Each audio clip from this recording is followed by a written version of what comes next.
السلام علیکم ورحمۃ اللہ وبرکاتہ۔ آئیے ہم اور آپ ایک مرتبہ عقیدت و محبت کے ساتھ حضور کی بارگاہ بے کس پناہ میں درود شریف کا نذرانہ پیش کر لیں۔ پڑھیں اللہم صلی علی سیدنا و مولانا محمد وبارک وسلم صلاۃ و سلام علیک یا رسول اللہ علیک الصلاۃ والسلام۔ میرے پیارے دوستوں، عزیز ساتھیوں، مسلمان بھائیوں، آج آپ لوگوں کے سامنے درود پاک کے کچھ فضائل اور مناقب بیان کرنے کی کوشش کروں گا۔ درود شریف کی اتنی فضیلت ہے کہ اللہ تبارک و تعالی نے بندوں کو سارے کام کرنے کا حکم دیا کہ اے بندو، تم نماز پڑھو، تم روزہ رکھو، حج اور زکوٰۃ ادا کرو، لیکن ان سب کاموں کو رب نہیں کرتا، کیونکہ وہ جسم و جسمانیات سے پاک ہے، وہ تمام عیوب سے منزہ و مبرہ ہے، لیکن خدا نے بندوں کو حکم دیا کہ تم یہ سب کام کرو اور رب ان کاموں سے پاک ہے۔ لیکن میرے پیارے دوستو، جب نبی پر درود پڑھنے کا مسئلہ آیا، جب حضور پر درود بھیجنے کا وقت آیا، تو اللہ نے بندوں سے پہلے خود ارشاد فرمایا کہ ان اللہ وملائکتہ یصلون علی النبی، کہ بے شک اللہ اور اس کے فرشتے درود و سلام بھیجتے ہیں نبی پر۔ اب اللہ نے ارشاد آگے فرمایا کہ یا ایھا الذین آمنوا صلوا علیہ وسلموا تسلیما، کہ اے ایمان والو، تم بھی نبی پر درود و سلام بھیجو، تم بھی نبی پر درود و سلام پڑھو۔ میرے پیارے دوستو، اسی درود پاک کے آپ حضرات کچھ فضیلت اور مناقب مجھ سے سماعت کریں گے۔ درود شریف کی بہت فضیلت ہے، بڑی برکتیں ہیں۔ میرے آقا و مولا نے ارشاد فرمایا کہ جب تمہاری کوئی چیز غائب ہو جائے، گم ہو جائے، تو مجھ پر درود پڑھ لیا کرو، اللہ تعالی تمہیں یاد عطا فرما دے گا، رب تمہیں یاد کرا دے گا کہ وہ تمہاری چیز کہاں پر ہے۔ میرے پیارے دوستو، یہ درود کی فضیلت ہے۔ دوسری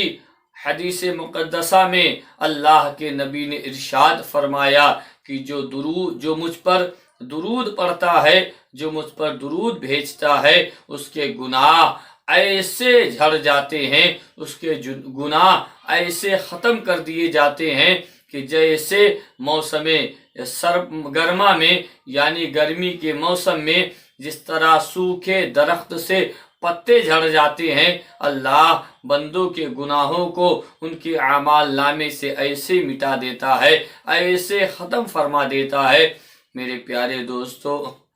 وہ درود پاک کی برکت ہے، وہ حضور پر درود پڑھنے کی یہ برکت ہے کہ جو درود پڑھتا ہے اللہ تعالی اس کے گناہوں کو معاف فرما دیتا ہے۔ اس لیے ہم اور آپ جب ذکر و اذکار کریں، عمل کریں، تو کثرت کے ساتھ حضور پر درود بھیجا کریں، نبی پر درود پڑھا کریں، کہ یہ بہت بہترین عمل ہے، یہ بہت اچھا عمل ہے جو ہمارے لیے کام آنے والا ہے۔ میرے پیارے دوستوں، درود پاک ہم تمام لوگوں کے لیے، ہمارے ایمان اور عقیدے کے لیے اور ہمارے دل کی صفائی کے لیے یہ بہت ضروری چیز ہے کہ ہم آقا اور حضور کی بارگاہ ہمیں درود شریف پڑھا کریں، بھیجا کریں۔ آئیے درود شریف کی فضیلت، درود شریف کی افضلیت، میرے پیارے دوستوں، مسلمان ساتھیوں، ہمارے اکابر مشائخ میں یہ دستور تھا کہ جب آپ کسی کو اپنی ارادت و خلافت میں لیتے، کسی کو مرید فرماتے، کسی کو بیعت کرتے، تو ہمارے اسلاف اور ہمارے مشائخ اپنے مرید اور خلیفہ کو یہ ہدایت اور تاکید فرماتے